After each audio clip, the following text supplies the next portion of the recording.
Serendipia, lo que no esperabas, lo que no sabías que estaba.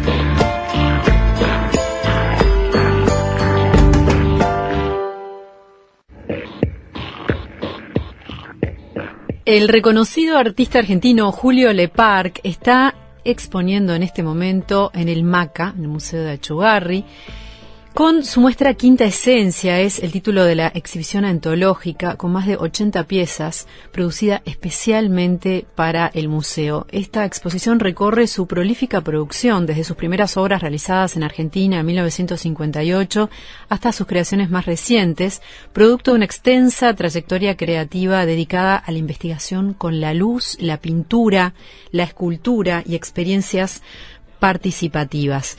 Bueno, como ustedes saben, Julio Leparc es un artista pionero del arte cinético a nivel mundial. Fue ganador de un gran premio en la Bienal de Venecia hace muchísimos años.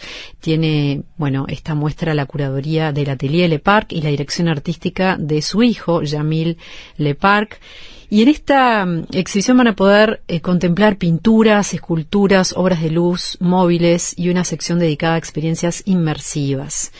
El artista vive en Francia desde 1958, manteniendo siempre un estrecho vínculo con Argentina y con la región. Y es realmente uno de los grandes representantes del arte contemporáneo. Le damos la bienvenida. ¿Cómo está, Julio? Muy bien, muchas gracias. Muchas gracias por, acceder a esta entrevista telefónica. Lo felicito por la muestra porque es realmente impactante. El otro día cuando lo saludé, que había ido justo a la recorrida, me quedé realmente maravillada con todo este despliegue, ¿no? Que es producto de una vida de búsqueda, de investigación, de encuentros, de mucha experimentación. Es cierto, sí. En general lo que yo hago es experimentar, buscar, ensayar, probar, ir encontrando pequeñas cosas que se van agrandando poco a poco y luego toman forma, ya sean objetos o pinturas o volúmenes o elementos para la participación, etcétera. ¿Cómo fue ese comienzo de estar tan atento a la luz y a poder tener esa, supongo que se lo habrán preguntado muchas veces, pero con una trayectoria tan larga y tan prolífica, ¿tiene presente cómo es el germen de ese interés por la luz y el movimiento? Bueno, disculpe. Sí. Una actitud de experimentación, una práctica constante, me va llevando a diferentes temas. Primero un tema de superficie, poco a poco se van desarrollando y en un momento veo que con la luz también puedo tal vez resolver algunos de los problemas que me iba planteando en esa época. No fue que un día me desperté y dije, a partir de ahora voy a hacer obras de luces, sino que problemas que tenía con la luz podía resolverlo. En cambio, el movimiento estaba siempre ya mismo en los primeros ensayos con témpera en pequeño formato, por el intermedio de la parte visual, la parte óptica. Hay mucha matemática en todo eso, ¿no? Matemática yo nunca estudié, sino fue todo en forma empírica, ensayando, probando. Yo sabía sumar, restar y también dividir, pero luego ir haciendo cálculo poco a poco tuve que aprender un poquito solo, pero lo que yo hago no es tan complicado, más bien a nivel de bricolaje, a nivel de artesanía, y que luego toma forma cuando los temas que trato, los objetos que hago se van purificando, van tomando forma más pura, más precisa. Qué impresionante. Uno piensa, que los artistas plásticos que usan, por ejemplo, la pintura, tratan de recrear la luz, ¿no? La miran mucho, la buscan representar en sus telas. En este caso es usar la luz directamente para acompañar todos estos elementos que muchas veces son, hay materiales, ¿no? Hay plásticos, hay muchísimos elementos distintos, hay colores, hay una gama de colores fija, ¿puede ser? También, sí. Eso es de los años, también al comienzo, en los años 60, primero hacía obras en blanco y negro, en pequeño formato, y luego empecé, digo, pues si hago color, en vez de usar 2 o 3 colores, 4 o 5, hice una gama de 14 colores, como los colores del arco iris, digamos. Y entonces hice muchas permutaciones, cambios, organizaciones, a partir de esos 14 colores que se repetían en todas las experiencias. ¿Y cómo has sentido ese impacto, alguien que trabaja tanto con estas formas puras? Me pregunto, porque a veces uno va a las civilizaciones antiguas, a ciertos enfoques sobre la espiritualidad, donde se busca la concentración de la mente en figuras geométricas. Entonces me pregunto, alguien que trabaja todo el tiempo con estas figuras y con su movimiento, ¿qué efecto tendrá en la psiquis, no? Ese foco tan depurado.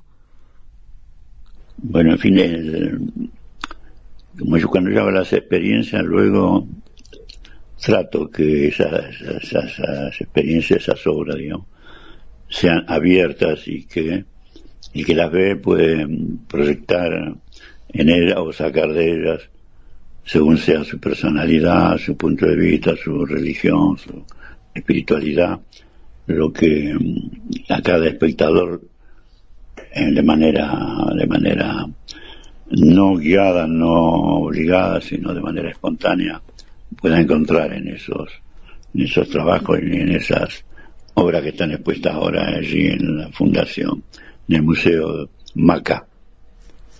Uh-huh. En el año 2009 se sumó justamente a la colección permanente del MACA Mobile Sphere Orange, una esfera naranja de 4,5 metros de diámetro, que tiene 2.913 piezas de acrílico. Y bueno, estaban ideando todo el tema del museo, todavía no se había hecho, y se diseñó pensando en tener un lugar especialmente para esta pieza. Sí, está puesta, porque estuvo al comienzo, cuando se inauguró hace 3 años, en el edificio de la fundación, y ahora se ha puesto en el edificio nuevo del museo.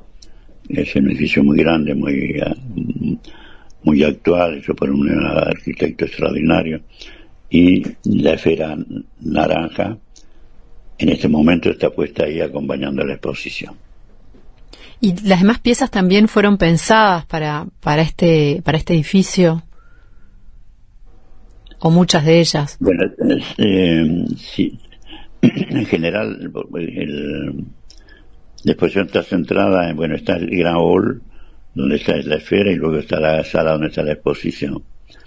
Y al interior de la exposición, las obras que yo elegí de mi producción a partir de los años 58, de pequeñas cosas, hasta ahora, una selección de diferentes temas, de manera que pudieran dar ser un conjunto dentro de ese marco, de esa gran sala, que pudiera transmitir al que viniera a visitar la exposición una idea bastante precisa de mi evolución, de mi trabajo. Qué bárbaro. Esa fue la segunda muestra, está haciendo la segunda muestra que tuvo acá en Uruguay, ¿no? La primera fue hace muchos años, en 1967, en el Instituto General Electric, ¿no? Después de haber ganado el premio de la Bienal de Venecia. Sí, el Gran Premio Internacional de Pintura.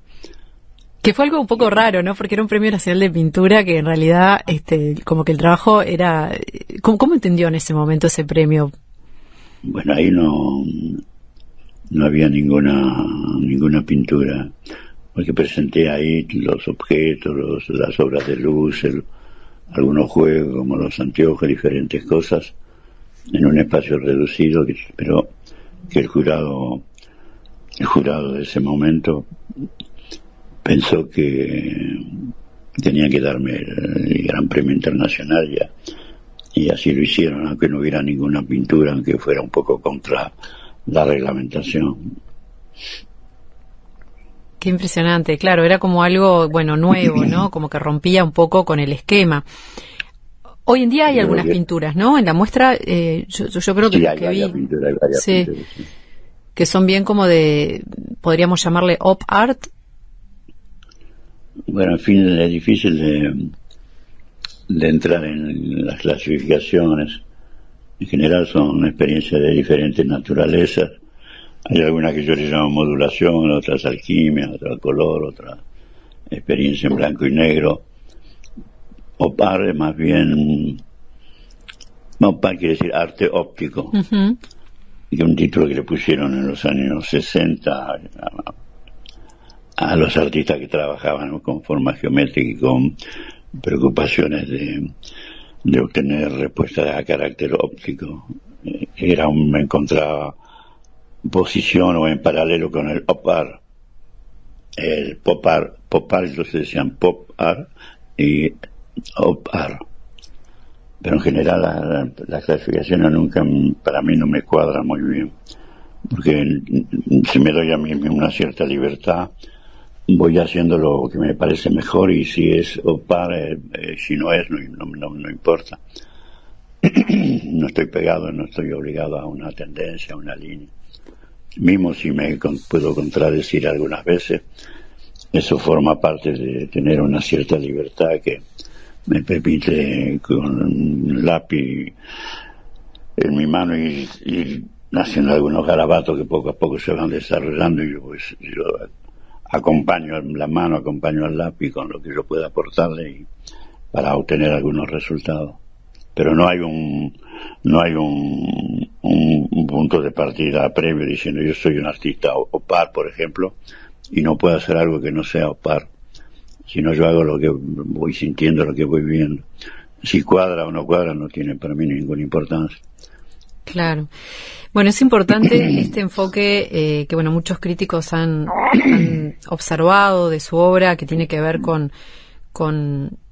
buscar un poco que la gente interactúe, ¿no? Tiene que moverse para poder, tiene que ir viendo, cambiando la mirada, acercarse, alejarse. Bueno, lo que sucede con cualquier obra, pero en este caso es como más patente los cambios que se producen. O sea, uno puede ver ese movimiento tan impresionante al moverse uno.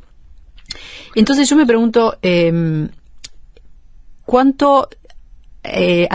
importante ha sido para usted el retorno del público, y si también le interesa al público como parte de la obra, o sea, como que es un ingrediente más de esto, que bueno, al ponerlo en escena, el público también interactúa y hay como que puede hasta llegar a ser parte de la obra.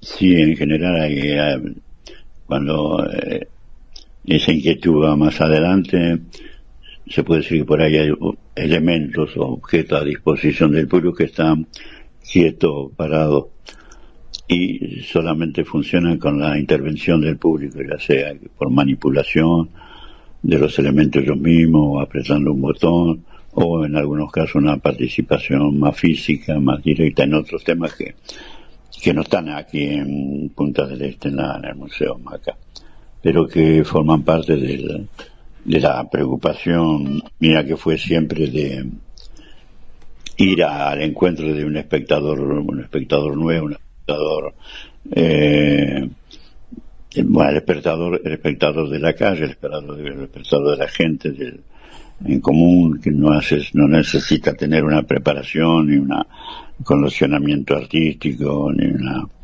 una cultura particular, sino desde mi punto de vista, la gente en sí mismo ya tiene una capacidad para ver, para reflexionar, para comparar, para ponerse en relación, en la medida que no se le es exigente, que no se lo pone en una condición de inferioridad. La gente reacciona de una manera natural con su propia constitución, con su propia manera de ser. Claro. Qué bueno. Bueno, muchos años de intercambios, experiencias, de trabajo. ¿Qué es lo que busca hoy al encarar un proceso creativo? ¿Hay una intención?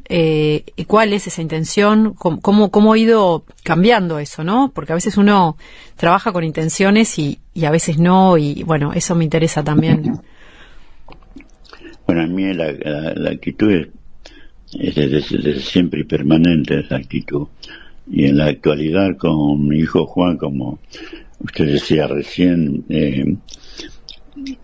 hay una experimentación en el dominio de la realidad virtual.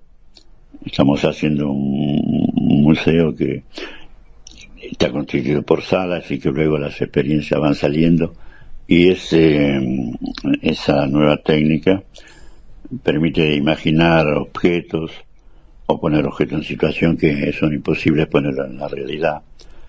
Por ejemplo, hacer una escultura que vuela, o hacer una escultura que pareciera que fuera el mármol, pero que al mismo tiempo se está descomponiendo, recomponiendo.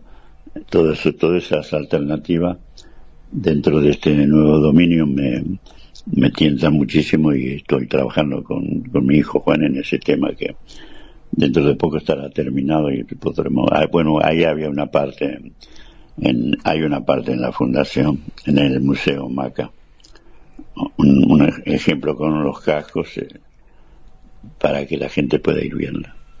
Qué bárbaro. Bueno, es un trabajo con la materialidad, ¿no? De reflexión sobre la materia, pero a la vez también el uso de tecnología. Es como muy impactante todo eso. ¿Este museo dónde va a ser? Bueno, es un museo que va a estar en línea, va a estar en los teléfonos, puede verse en el ordenador, se puede ver en el casco. También vamos a hacer un resumen para que sea como una pequeña película, digamos. Entonces va a tener diferentes formas, y con un acceso libre y gratuito por estos sistemas nuevos, que es la gente puede hacer instantáneamente en el teléfono ese museo, por ejemplo, y entrar, ver un pedacito, ver más, y tenerlo ahí en su casa a disposición, y verlo cuando quiera y de qué manera. Claro. Si le pregunto qué es lo que lo ha sorprendido más en los últimos tiempos, ¿qué me podría decir? Con relación a mi trabajo. A lo que sea, me imagino que todo sirve para alimentar el arte, para alimentar su trabajo. Entonces, en general, abierta, es una pregunta abierta. ¿Qué le ha sorprendido? ¿Qué le está dando curiosidad? Lo que más me ha sorprendido y que me provoca más curiosidad es ver que estoy todavía vivo.